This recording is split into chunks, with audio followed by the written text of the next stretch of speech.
In this episode, we are going to make a group of Windows network settings feel much less confusing by tying each one to a very simple question a technician needs to answer.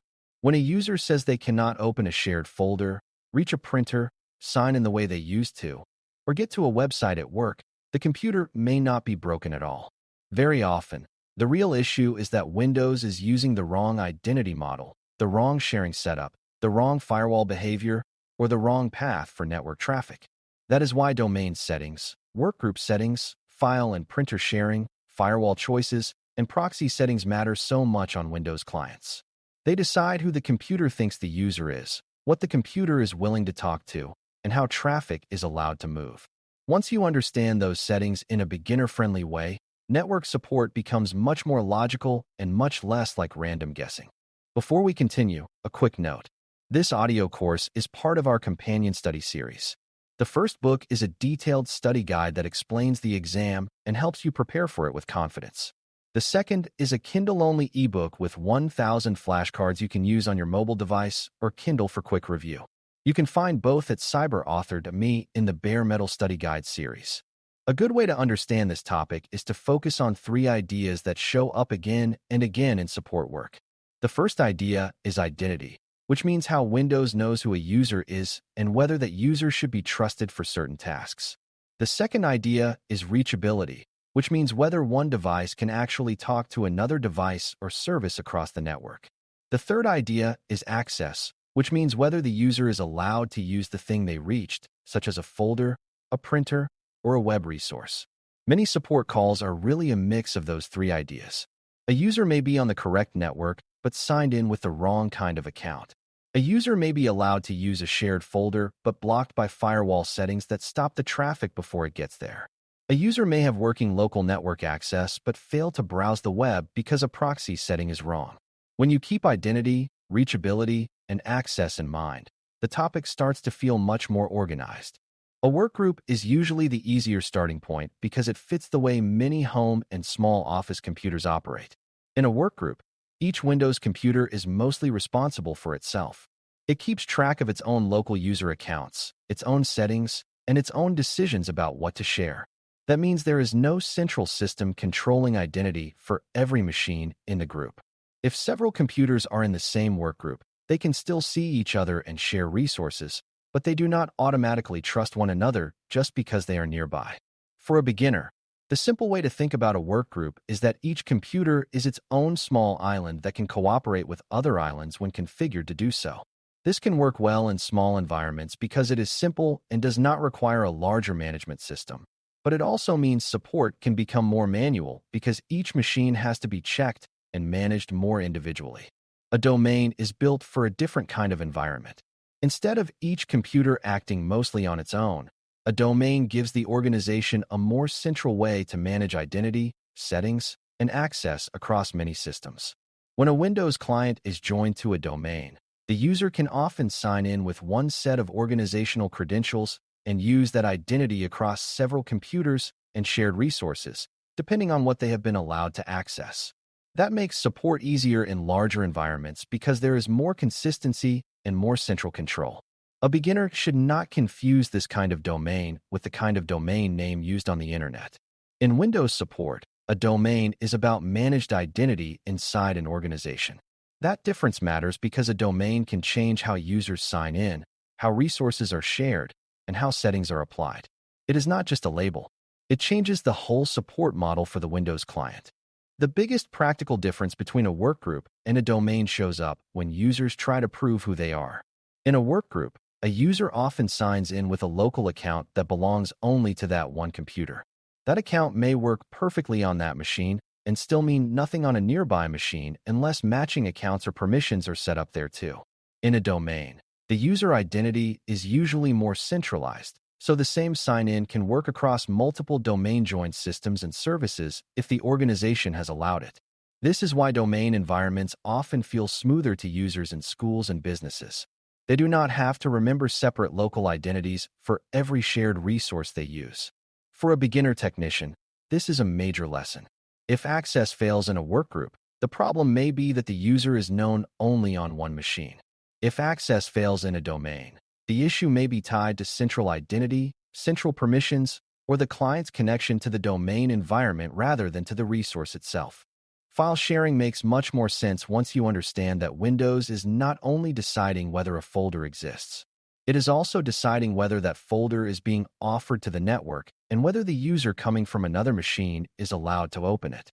A folder can be present on a computer and still not be shared at all. A folder can be shared and still be blocked to certain users. A user may even be able to see that a shared folder exists without being allowed to open it or change the files inside it. For beginners, this is where many confusing support calls begin. Someone says the network is broken because they cannot get into a shared folder, but the network may be fine.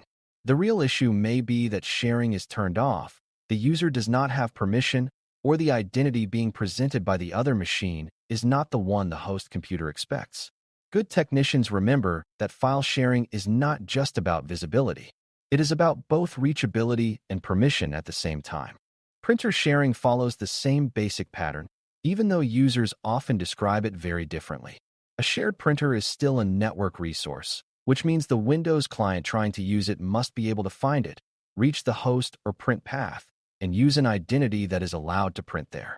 The printer may be healthy and fully connected to the host machine, while the user on another computer still cannot print because sharing is disabled, the host is offline, or the client cannot reach the printer path across the network. A beginner should think of shared printing as file sharing with a different purpose. The network still has to be working, the sharing still has to be enabled, and the user still has to be allowed. When people say the printer is down, that may mean the printer hardware failed, but it may just as easily mean the Windows sharing path around the printer failed. That is why technicians should check the sharing model before assuming the physical printer itself is the real problem. The relationship between identity and sharing becomes very important when you compare workgroups and domains. In a workgroup, sharing can feel less smooth because each machine is still treating identities locally unless the setup was carefully planned. A user may be signed into one computer and still be treated like a stranger by another computer on the same network. That creates the common beginner support problem where the user can see a shared resource but gets blocked when trying to use it. In a domain, access often feels more natural because the shared resource can trust the same broader organizational identity the user already used at sign-in. That does not mean every domain user can open every shared folder or printer. Permissions still matter, but it does mean the identity model is more unified. For a technician, this is useful because an access denied message does not always mean something is broken.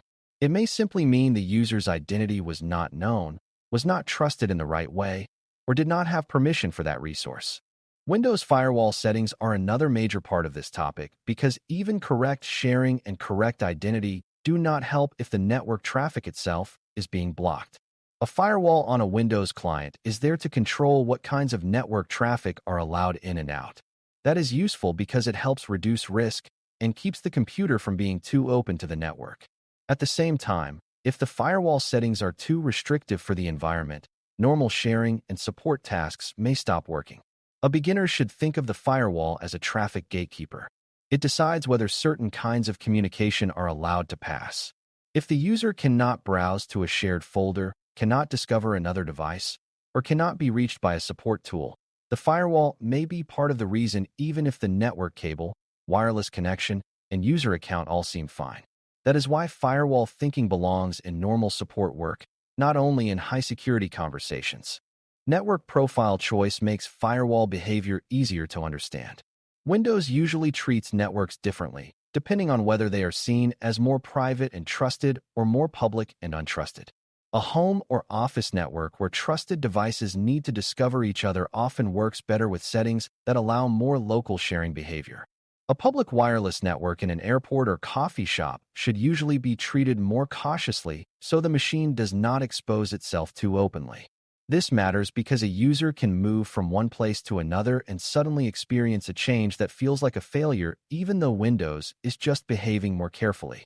A shared printer may disappear. File sharing may stop. Another computer may no longer be able to see this client on the network. For a beginner, the lesson is simple. The firewall is not only about blocking danger from strangers. It also changes how friendly or closed the computer feels to normal local sharing, depending on what kind of network Windows believes it is on. This is why support questions around reachability need careful wording. If a user says the shared folder disappeared, the technician should not jump straight to the folder itself. The better question is whether the client can still reach the other machine at all, and whether Windows is allowing the kind of traffic that shared folders and printers depend on. A firewall problem often feels like a network problem to the user because the result looks the same from their point of view. They click, and nothing useful happens.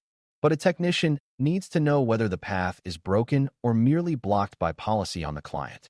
This matters even more when remote support tools, discovery tools, or sharing features work on one network and not on another. That pattern often points toward firewall or network profile behavior rather than toward failing hardware. Beginners get better at support when they stop hearing only the symptom and start asking what kind of traffic needs to pass for the user's goal to succeed. Proxy settings introduce another part of network behavior that beginners often miss because proxy problems can look like general internet failure. A proxy is a system that sits in the path between the user's computer and the web resources the user wants to reach. Instead of the client going straight to the internet, the traffic may go through the proxy first.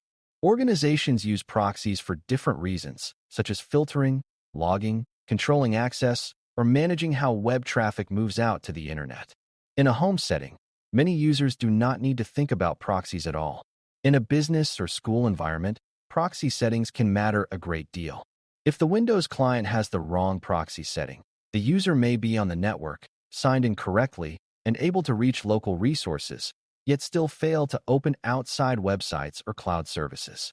That can be very confusing until you understand that the path to those resources may be going through an extra checkpoint. The most useful beginner lesson about proxy settings is this. A proxy problem does not always break everything. It often breaks certain kinds of web access while leaving local network access alone. A user may still reach a nearby printer, a shared folder, or another device on the same network and yet be unable to browse external websites or sign into an online service. That pattern matters because it tells you the local connection may be healthy while the web path is not.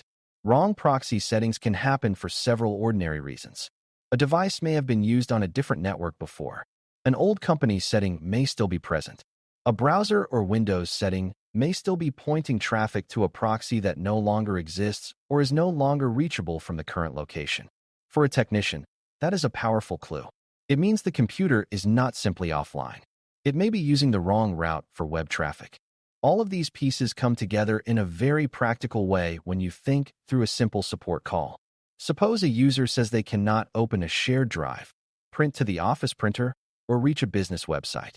A rushed technician might blame the whole network, but a calmer technician breaks the problem apart. Is this Windows client in a workgroup or a domain? What kind of identity is the user signed in with? Is the resource local to the network or out on the web? Is sharing enabled on the host side? Is the firewall allowing the needed communication? Is web traffic supposed to go through a proxy? And is that proxy setting correct for this machine right now? Those questions are not advanced tricks.